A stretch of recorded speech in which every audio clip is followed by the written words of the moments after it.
Did anyone ever tell you the brutal truth about life after 80? Crossing into your 80s brings a quiet shift that few people talk about. Not the surface-level stuff like birthdays or slower mornings, but the deeper, often unspoken changes. It's a time filled with both wisdom and loss, presence and distance, deep peace, and sometimes deep loneliness. And if you're not prepared for some of those shifts, they can catch you off guard, leaving you wondering, why didn't someone tell me?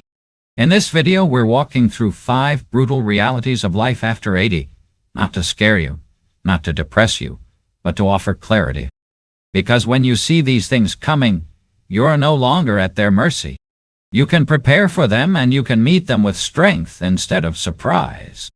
We'll talk about the shrinking circles, the body that doesn't bounce back the way it used to, the creeping dependence that feels uncomfortable even when it's necessary, the quiet way society starts to overlook you, and that strange ache that shows up when old regrets meet too much time and too little purpose.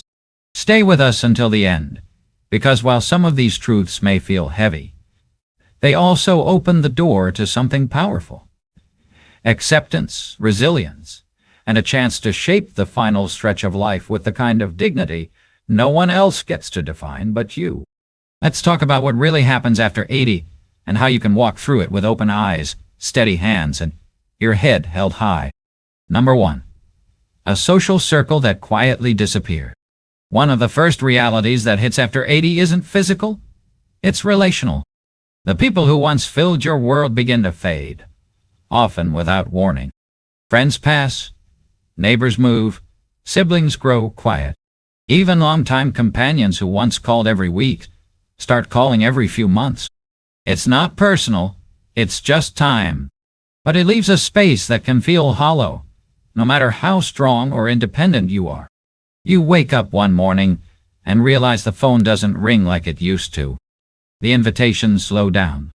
The family visits grow shorter, more rushed.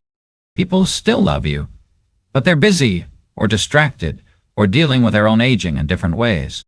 And slowly, the everyday interactions that once kept your life rich with voices and laughter start thinning out. This isn't something anyone prepares you for. In your 60s and even 70s, most people are still around. There's energy, movement, check-ins.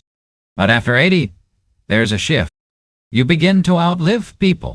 You begin to outpace conversations. And that shift is quiet. So quiet that, at first, you might not even notice it's happened. I knew a man named Walter, 84, who used to go to the same coffee shop every morning for years. The staff knew his order. His friends met him there without texting first. It was a rhythm. But over time, those friends stopped coming. Some passed, some moved, and others just stopped driving. One day, Walter told me, "It's strange to walk into a place where everyone used to know your name, and now you're just the man in the corner booth." The pain of that kind of loneliness isn't always loud. It doesn't always come with tears or visible grief. Sometimes it's just a long silence after dinner, or a walk that feels a little too quiet. It's realizing that the list of people who really know you is getting shorter, and you can't stop it. But knowing this reality means you can do something about it. You can open new doors, even when others have closed. You can stay connected on your terms, whether through a church group, a weekly lunch, a phone call you initiate, or even a letter. Because after 80, connection doesn't come to you the way it once did. You have to go get it. And that takes courage. But you've made it this far. You already have that courage in you. Number 2. A body that stops bouncing back. By the time you reach 80, your body doesn't whisper. It speaks clearly. The little aches that used to come and go now linger. The fatigue that once passed after a nap might stretch into the next day. And the truth that catches many people off guard is this: after 80, even small health problems can change your life overnight. You might wake up feeling fine, go about your day, and by evening, something feels off. A little dizziness, a sore leg, a cough that sticks around longer than expected. And suddenly, you're sitting in a waiting room, hearing words like monitoring, imaging, or possible admission. What used to be brushed off with rest now demands attention. And often, there's no going back to how things were before. What makes this stage so difficult isn't just the physical pain. It's the unpredictability. You can do everything right. Eat well, move gently, get your sleep, and still feel like your body is one step ahead of you, making decisions you didn't agree to. A misstep on the stairs can lead to weeks of recovery. A stomach bug can drain you for days. And even when you recover, things don't always return to normal.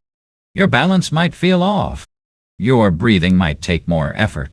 The bounce back isn't what it used to be.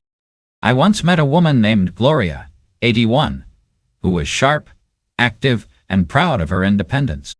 She loved tending her backyard garden, walking the neighborhood, staying engaged with her book club.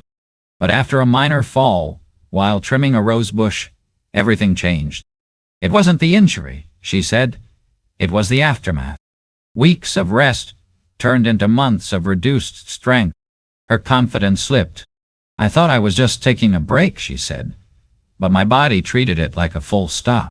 That's the part no one tells you. At 80, rest is not always restorative in the same way. It can turn into decline if you're not careful. And sometimes, even when you're careful, your body decides to slow down anyway. You realize you're not bouncing back. You're adapting forward. But here's the strength in knowing this. You start honoring your energy more wisely. You learn to pace yourself, not out of fear, but out of respect for what your body has carried you through. You treat health not as a guarantee, but as a daily practice, a sacred one. And when you do that, even if the bounce is gone, your footing becomes steadier. You walk slower but more aware. You rest longer but more intentionally. And you begin to see that even a slower body can still carry a strong spirit. Number 3, a growing need for help. No matter how independent you are, one of the hardest pills to swallow after 80 is this. You start needing help for things you used to do without thinking. It doesn't happen all at once. It creeps in quietly, subtly, until one day you notice you're avoiding the high cabinets. You're holding onto the railing just a little tighter. You're hesitating before getting behind the wheel on a rainy day. And even though part of you still feels capable, another part knows some things aren't as easy anymore. What makes this reality difficult isn't just the physical shift. It's the emotional one. For those who have lived decades taking care of others, the thought of becoming the one who needs help can feel deeply uncomfortable. You may start feeling like a burden, or you may begin hiding what you can't do, skipping the grocery trip, not telling your kids you tripped, trying to fix the light bulb on your own even though your shoulder's been hurting for weeks. The desire to stay independent doesn't go away. If anything, it grows stronger. But the truth is, independence after 80 looks different than it did at 60. It's not about doing everything alone. It's about knowing when to ask for help and being brave enough to accept it. I knew a man named Eugene, 85, who prided himself on doing everything himself. He had lived through war, raised 4 kids, built his own shed out back with nothing but spare wood and determination. But one winter, he slipped on his icy driveway. No broken bones, just bruised pride. He didn't tell anyone, but his daughter noticed something was different. She started showing up once a week to bring groceries and stay for coffee. At first, Eugene resisted. "I'm fine," he'd say. But over time, that coffee became a ritual, and eventually, he admitted something that surprised even him. It's nice not having to carry everything alone. That's the shift. It's not weakness, it's wisdom. Knowing that accepting help isn't a loss of independence, it's a way of protecting it. Because when you allow someone to help you climb the stairs, or drive you to the doctor, or carry that heavy bag, you're actually giving yourself more years of doing what matters most. And not all help has to come from people. It can be a grab bar in the shower, a stool in the kitchen, a reminder on the fridge. These little supports don't take away your dignity. They preserve it. After 80, the bravest thing you can say might just be, "I could use a hand."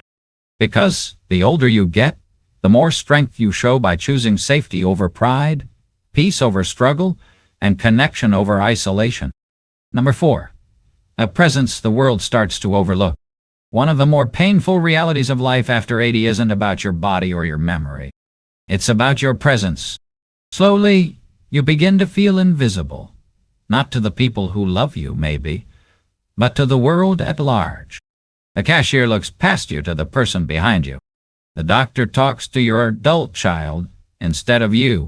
The server at the restaurant assumes you can't hear, or think, or decide for yourself.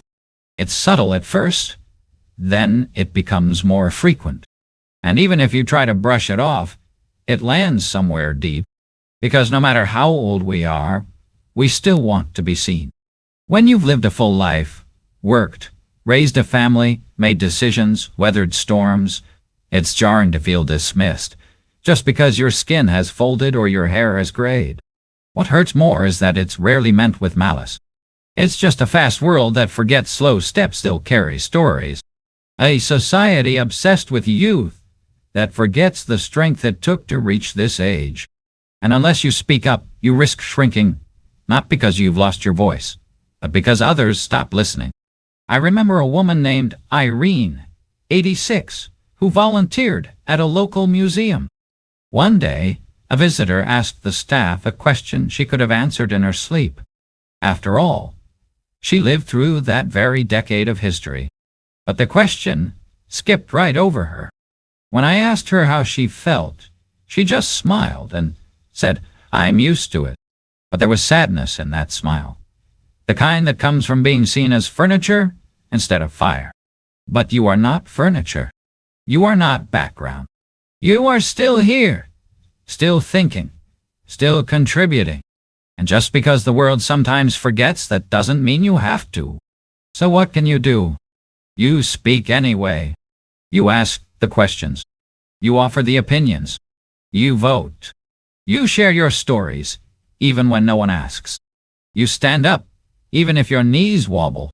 Because every time you claim your space in the room, you remind the world, and yourself, that you are not done yet. You are not invisible. You are a living library, a witness to time, a voice that still matters. And you don't have to shout to be heard. You just have to refuse to disappear. Number 5.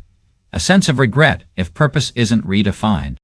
As you move deeper into your 80s, a strange quiet settles in, not just in your home or your schedule, but inside you. Life slows. The calendar isn't as full. And with that slowness comes space. Space to reflect, remember, replay.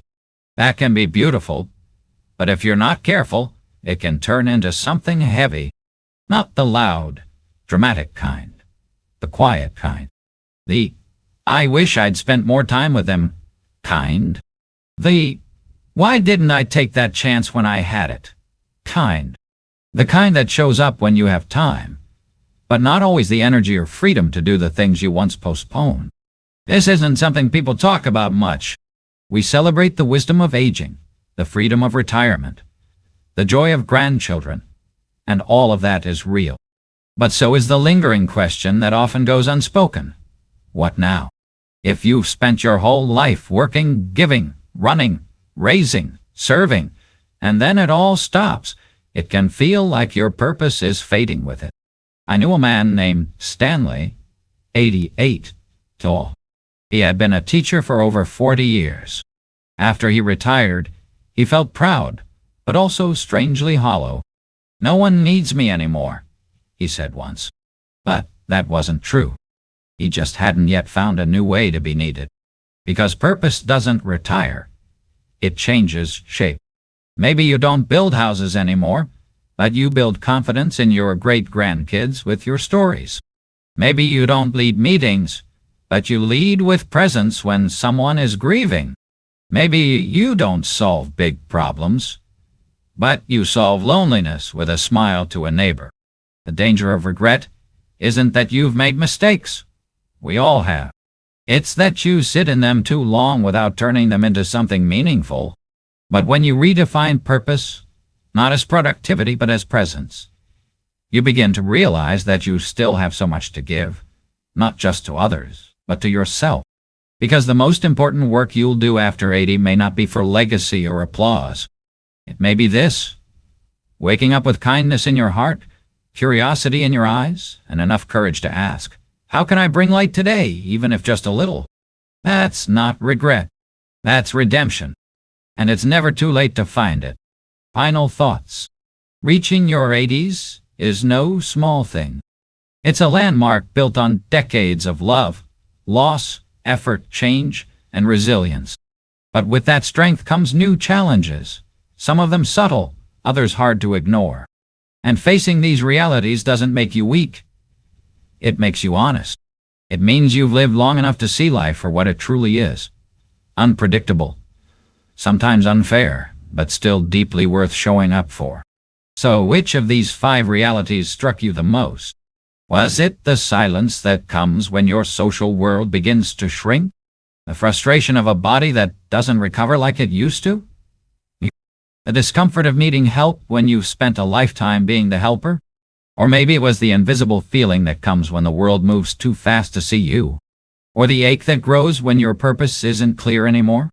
Whatever it was, I hope you felt seen. Because the truth is, you're not alone in any of this. Not in slowing down, not in forgetting, not in the questions that keep you up at night, or the moments that make you wonder what comes next. And here's the good news. Even now, even at this stage, you get to choose. You can choose a connection. You can choose to rest. You can choose to ask for help. You can choose to speak louder when someone overlooks you and softer when someone needs your grace. You can choose to forgive yourself for what didn't happen and honor yourself for what did. This chapter of life isn't the end. It's the deep part of the story. The part where every word carries weight. The part where small gestures mean more than grand ones ever did. The part where your presence, your patience, and your perspective, these become your power. Thank you for joining us today. We'd love to hear from you. Leave a comment below and share one thing you learned today and how you plan to use it in your life. Your thoughts are important to us, so don't hesitate to share them.